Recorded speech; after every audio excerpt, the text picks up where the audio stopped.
परियों की जादुई कहानी।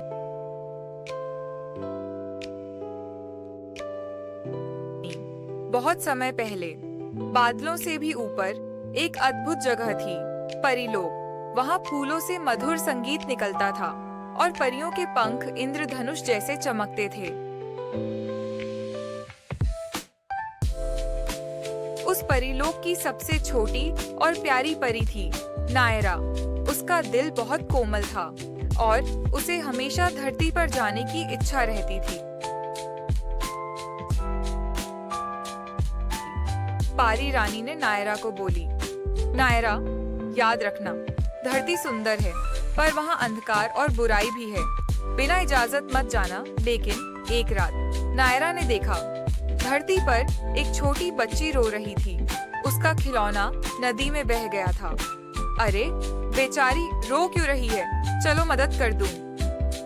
नायरा ने अपने पंख हिलाए, जादू की धूल बिखेरी और नदी थम गई। खिलौना बच्ची तक पहुंच गया। बच्ची हंस पड़ी और नायरा का दिल खुशी से भर गया। धीरे धीरे नायरा रोज धरती पर उतरने लगी। कभी वह खेतों पर ओस गिरा देती,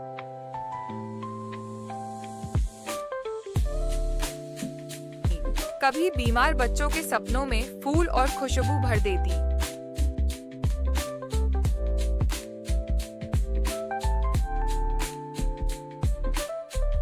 लोग कहते, कोई अदृश्य रक्षक हमारी मदद करता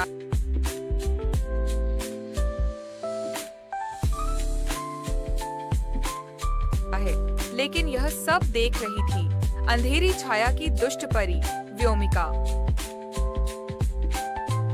अगर इंसान नायरा पर भरोसा करने लगे तो मेरा अंधेरा कौन मानेगा? नायरा, अब तू मेरी कैदी बनेगी। व्योमिका ने नायरा के पंख बांध दिए और उसे बर्फीली गुफा में कैद कर दिया।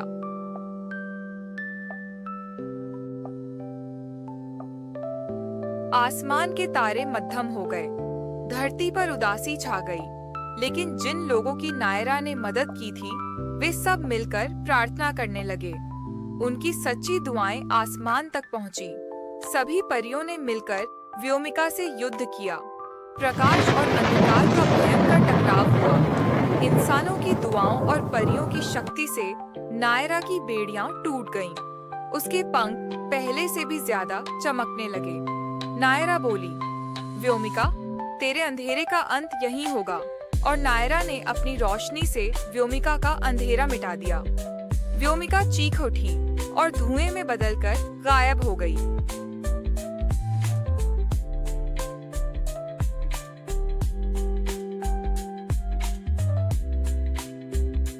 धरती पर रोशनी लौट आई। खेत हरे भरे हो गए। बच्चों की हंसी गूंजने लगी और आसमान फिर तारों से भर गया।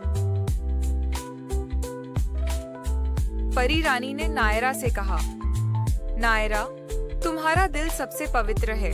अब से परियां जब चाहें धरती पर जाकर इंसानों की मदद कर सकती हैं। उस दिन के बाद से परियां और इंसान दोस्त बन गए।